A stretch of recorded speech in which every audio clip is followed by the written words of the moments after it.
For the past 5 years, we've been waiting for the day Konami would finally drop the best ever version of Cristiano Ronaldo. The 2008 Ronaldo. You know, the 23-year-old Ronaldo who won the Premier League and the Champions League in the same season, took home the Ballon d'Or, scored that iconic free kick against Portsmouth, absolutely destroyed some of the best defenders at that time, but he never came.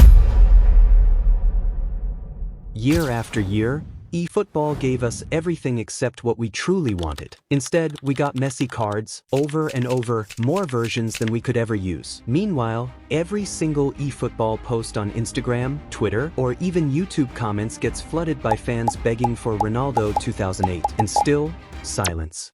So why is Konami holding back a card that could literally bring in millions? Why are they ignoring one of the most legendary versions of a player in football history? In this video, we uncover everything you need to know.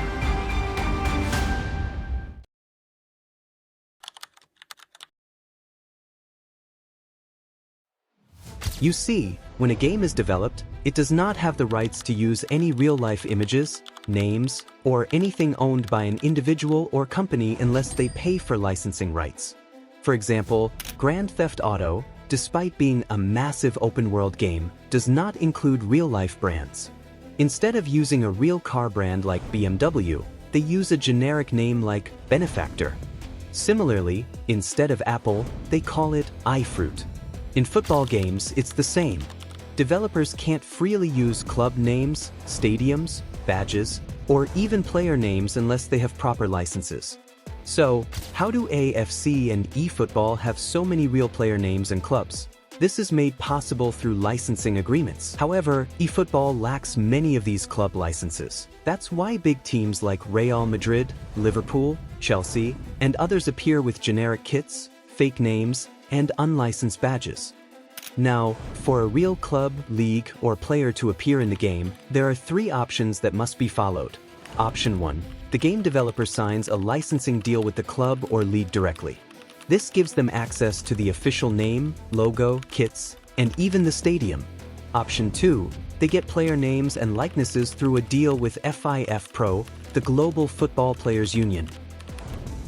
For retired players or legends like Maradona or Ronaldinho, the game must make a direct agreement with the player or their estate. Now, FIFA Pro is the reason we see all active players in the game. That's why Konami is able to include the current versions of Ronaldo, but not the legendary 2008 version. You see, sometimes clubs can own or manage the image rights of a player, especially while the player is still active and under contract. If Konami has a licensing agreement with that club, they can legally use the player's image in the game as long as it's within the scope of the club deal. However, an individual player can also hold and control their own image rights, especially when they become highly marketable or once they retire. This is often the case for legendary or prime versions of a player. In these cases, the game developer can't rely on FIFA Pro or club licenses. The only way to legally include the player is to negotiate directly with them or their estate, if they've passed away, and pay a licensing fee. Konami once tried to bypass these fees and slipped Diego Maradona into PES 2017 without getting permission. Maradona found out and posted this on Facebook. I heard yesterday that the Japanese company Konami uses my image for its game PES 2017.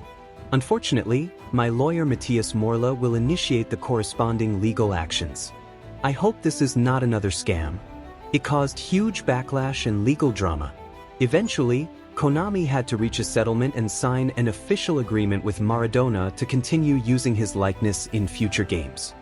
Interestingly, this same 2008 Cristiano Ronaldo card was released only in the Chinese version of eFootball, not in the global version of the game. It appeared in a region-exclusive, spin-off version of eFootball developed specifically for the Chinese market. This Chinese version is operated under a different licensing structure, often through a local partner company. In Konami's case, this partner is NetEase, a major Chinese game publisher. These partnerships allow for exclusive content deals that wouldn't be feasible in the global version of the game, mainly due to stricter licensing costs, image rights complexities, and regional limitations.